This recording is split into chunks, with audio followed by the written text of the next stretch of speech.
Bersahabat dengan Corona by Vega Arianti. Senin 26 April 2021, 14 Ramadan 1442 Hijriah, dinyatakan positif Corona, pandemi yang lagi viral saat ini. Corona, desis-desaku dalam hati sambil menarik nafas panjang dan menghembuskannya. Ya Allah, Engkau titipkan dia di sini dalam badanku. Sudah kusangka, dan alhamdulillah akhirnya diriku terpapar juga. 5 orang positif di kantor, 3 orang sama ruangannya. Apalah daya, ternyata imunku drop dan terpapar juga. Siang itu mungkin entah seperti apa kronologis terpaparnya, namun sebelumnya karena sudah satu kantor dan satu ruangan dan berinteraksi dengan teman-teman dari pagi hingga sore hari, badan dan pikiran rasa lelah akibat pekerjaan yang menumpuk akhirnya mudah juga terserang. Alhamdulillah, pikirku dalam hati. Mungkin inilah cara Allah membuatku untuk cuti dan istirahat sementara waktu dari pekerjaanku. Istirahat dari dunia yang melelahkan yang selama ini sulit sekali untuk mengambil cuti dikarenakan beban pekerjaan yang tidak pernah ada habisnya. Beban berat pekerjaan yang tak seimbang, semua harus disyukuri apapun keadaannya. Awalnya bingung mau isolasi mandiri, isoman di mana. Tak mungkin rasanya isoman di tempat isolasi. Aku teringat akan kejadian 2 bulan lalu, adik bungsuku, suami dan anaknya yang baru lahir, berumur 2 minggu positif corona, dan tinggal satu rumah dengan orang tua yang negatif. Alhamdulillah, mereka melewatinya dengan gejala ringan dan orang tua tidak terpapar. 5 hari sebelum adikku positif corona, kami juga sempat main ke rumah orang tua suaminya, mertuanya, yang sebenarnya juga sudah positif. Lama kami di sana, dengan menggunakan masker tentunya, kami ngobrol seperti biasanya, salam tangan, cipika-cipiki. Namun kami dan juga mereka tak tahu kalau mereka itu positif karena mereka tidak bergejala. Dan tahunya setelah adik bungsuku di swab, dan mereka semua, ibu mertua, nenek, dan adiknya di swab juga dan hasilnya positif. Allah Maha berkehendak. Kami tidak terpapar corona saat itu, malah aku terpaparnya dari kantor. Itulah skenario Allah. Allah menetapkan kepada siapa yang Dia kehendaki dalam masa waktu yang dikehendakinya. Belajar dari itulah aku ambil kesimpulan bahwa virus ini tidak mudah menyebar jika kita terapkan protokol kesehatan yang baik. Walaupun kita serumah untuk kasus gejala ringan, sehingga aku menetapkan untuk isoman di rumah sendiri.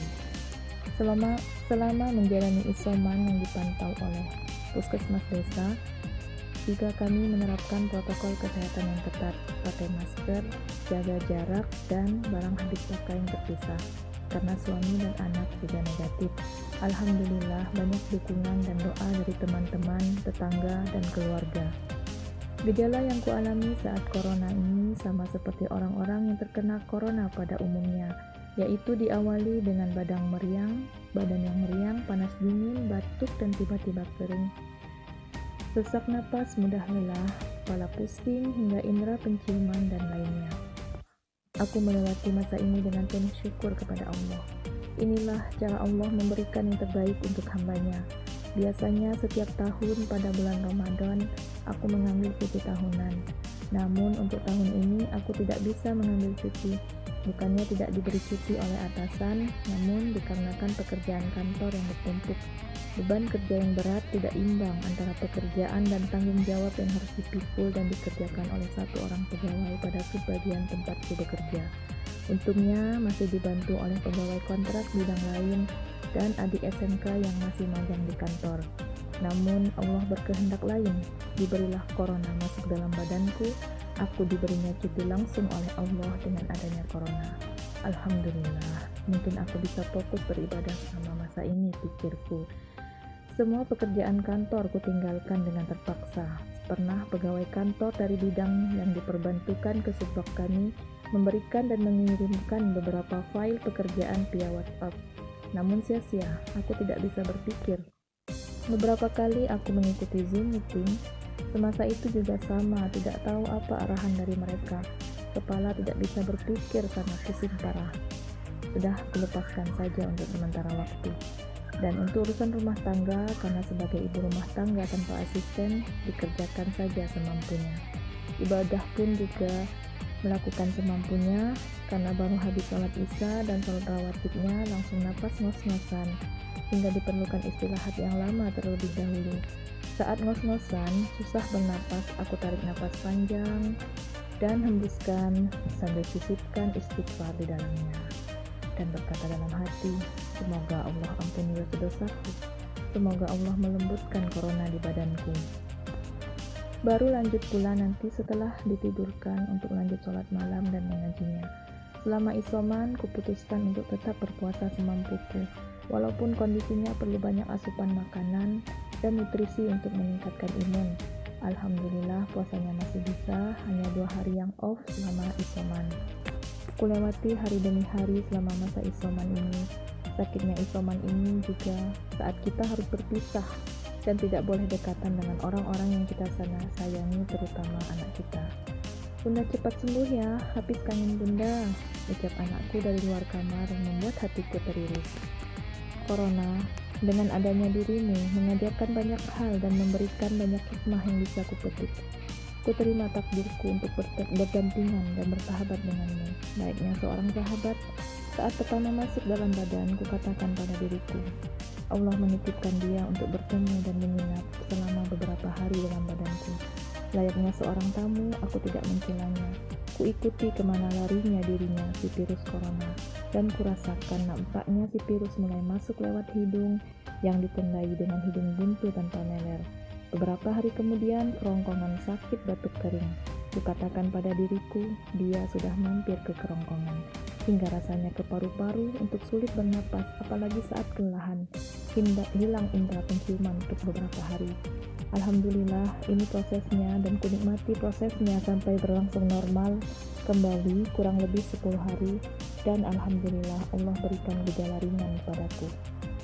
Efek setelah corona masa pemulihan itu yang lumayan lama, kurang lebih 1 bulan masih terasa efek coronanya. Badan mudah lelah, sering pusing, kadang linglung atau mudah lupa, gak bisa mikir banyak, tapi insya Allah setelah itu kita sehat kembali. Corona tidak tenang. Waktu itu, walau sudah cipika-cipiki dengan yang positif corona, namun jika Allah tak mentakdirkan saat itu untuk corona, ya tidak jadi. Namun aku kenanya di sini di Ramadan ini. Itulah yang terbaik menurut Allah, karena kita akan selalu ingatkan akan kalam Allah yang artinya dalam Quran surat Al-Baqarah ayat 206, diwajibkan atas kamu berperang padahal kamu tidak menyenangkan, padahal itu tidak menyenangkan bagimu. Tapi boleh jadi kamu tidak menyenangi sesuatu padahal itu baik bagimu, dan boleh jadi kamu menyukai sesuatu padahal itu tidak baik bagimu. Allah Maha mengetahui sedang kamu tidak mengetahui. Alhamdulillah, positif corona bukan akhir dari segalanya. Jangan terkecoh dengan berita-berita negatif di mana-mana yang membuat imun drop hingga kita sulit untuk menjaga kondisi tubuh kita. Tapi jangan pula abai tentang pentingnya menerapkan protokol kesehatan prokes yang kuat.